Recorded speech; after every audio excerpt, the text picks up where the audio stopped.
ये गाड़ी आई है मेरे पास। इसमें कस्टमर का कंसर्न है कि जो इंजन फ्रंट साइड से इसमें एबनॉर्मल नॉइस आती है, कट कट कट कट की क्लिकिंग की नॉइस आती है। तो इस पर हम डायग्नोस करेंगे इसमें क्या किस की नॉइस है, कहाँ से नॉइस हमारी आती है, इसको हम स्टेप बाय स्टेप डायग्नोस करेंगे। तो मैंने इसमें फर्स्ट स्टेप हमारा सबसे पहले हमें चेक करना है इसमें फ्यूल क्वालिटी हमारी कैसी है। अगर हमारी फ्यूल क्वालिटी ख़राब रहेगी उस कंडीशन में भी ये नॉइस आती है। अगर फ्यूल क्वालिटी हमारी ओके तो सेकंड स्टेप हमारा रहेगा इसका एयर फ़िल्टर चेक करना है। ऐसा तो नहीं कहीं हमारा इसमें वाटर गया हुआ है पिस्टन या वगैरह कहीं में, तो इसको इंस्पेक्शन कर लेना है एयर फ़िल्टर से कि एयर फ़िल्टर हमारा ओके है या नहीं है। उसके बाद उसमें कोई बल्क ना हो। और थर्ड स्टेप हमारा रहेगा इसका इंजन का कंप्रेसर टेस्ट करना, जो मैंने किया और सारे सिलेंडर का हमें ओके मिला। और फोर्थ मैंने इसमें ऑयल प्रेशर चेक किया, ऑयल प्रेशर भी मेरा ओके था। मैंने उसके बाद इसमें वीवीटी वॉल्व का कनेक्टर निकाल के देखा, फिर भी इसमें आवाज़ परमानेंट थी अब नॉर्मल। तो अभी हम आपको दिखाएंगे आवाज़ कैसी है। मैं एक्सीलेटर पैडल को भी प्रेस करूँगा।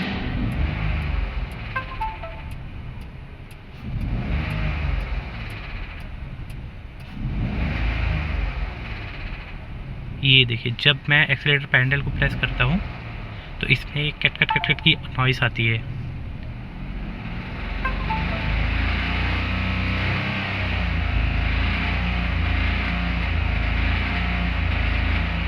तो ये मैंने इसमें आपको इंजन का ऑयल की क्वालिटी भी चेक करनी है। ऑयल को ड्रेन करके उसके बाद उसमें देखना है कोई मेटल पार्टिकल तो नहीं है। मैंने ऐसा किया बट उसमें कोई मेटल पार्टिकल नहीं मिला। और अभी इसमें हमें जो ये नॉइस है ये हमारा कनेक्टिंग रॉड और जो हमारा पिस्टन होता है सिलेंडर के बीच में उसकी नॉइस है। क्योंकि अगर जब मेरी इसमें अगर स्लिपेज थोड़ा रहता है सिलेंडर में तो वो नॉइस क्या रहती है, जैसे ही मैं एक्सीलेटर को प्रेस करूँगा आवाज़, जिससे आरपीएम हमारा 200 के ऊपर जाएगा, 2000 के ऊपर जाता है 3000 में, तो वो आवाज़ चली जाती है।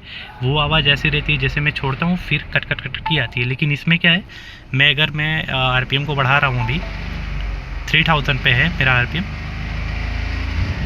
और वो जो आवाज़ है वो परमानेंट है आवाज़। तो ये जो आवाज़ है ऐसा लग रहा है जैसे हमारा कनेक्टिंग रॉड या पिस्टन कहीं उसके अंदर सिलेंडर के अंदर कोई छोटा पार्ट्स अगर डैमेज हो गया हो, तो जैसे ही इसमें पिस्टन का मूवमेंट बढ़ता है उसी साइड उसका नॉइज़ भी बढ़ जाता है। तो अभी देखिए, जैसे फील करिएगा, अभी मेरा पिस्टन टॉप और टीडीसी से बीटीसी से एक स्लो टाइम में अप डाउन हो रहा है। लेकिन जैसे ही मैंने आरपीएम इसको बढ़ाया तो ये एक स्पीड में होने लगा, up down up down up down. जैसे ही मैं अप डाउन होने लगता है उसी साइड से आवाज़ भी बढ़ने लगती है। तो देखिए, जैसे मैंने अभी बढ़ाऊँगा इसमें आवाज़,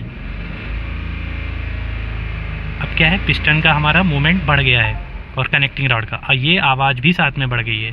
तो हमारा जो ये आवाज़ लग रहा है साउंड एबनॉर्मल है, ये हमारा कनेक्टिंग रॉड या पिस्टन के साइड से है। मैं इसको भी डिसमेंटल करूँगा, इंजन डाउन करने के बाद इसमें डिसमेंटल करेंगे और फिर आगे बताएंगे इसमें क्या हमें फ़ॉल्ट मिला है। डिसमेंटल के बाद ही क्लियर होगा, तो फिर इसका वीडियो में आगे अटैच करूँगा उसमें हमें क्या क्या फ़ॉल्ट मिला। इसका इंजन जो है डिसमेंटल हो चुका है। अब मैं इसमें हमें जो फॉल्ट मिला है वो आपको बताएंगे। ये जो हमारा सेकंड नंबर कनेक्टिंग रॉड है, और इसमें देखिए ये जो बैरिंग है कनेक्टिंग रॉड की बिगिन बैरिंग है, ये काफ़ी डैमेज हो चुकी है और वेयर टेयर हुआ है इस पर। और ये हमारा फर्स्ट का है और ये थर्ड का है जो ओके कंडीशन में है। लेकिन इसमें देखिए आपको काफ़ी डिफरेंस लगेगा।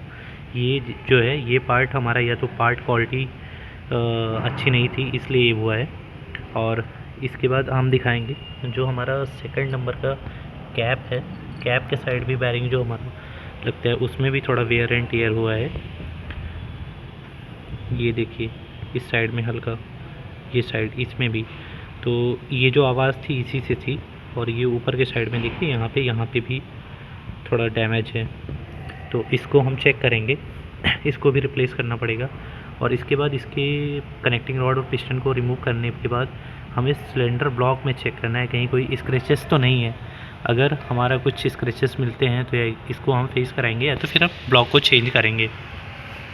देन उसके बाद हमें चेक करना है इसमें क्रैंक है, ये हमारा क्रैंक में जिस बैरिंग पे हमारा दिक्कत आया है उसी बैरिंग पे हमें और चेक करना है, इस पे भी कहीं हमारा स्क्रैचेस तो नहीं है, ये क्लियर चेक कर लेना है। क्रैंक चेक करने के बाद हमें मैन बैरिंग की कैप वगैरह इसको भी 1 बाय 1 चेक कर लेना है। जो मैंने चेक किया अभी ये चारों मेरा कैप ओके है। तो अभी जो रिप्लेस होगा इसमें ये हमारा बैरिंग और कनेक्टिंग रॉड ये हम रिप्लेस करेंगे। फॉल्ट जो हमारा यहीं पे था इसी से आवाज़ आ रही थी।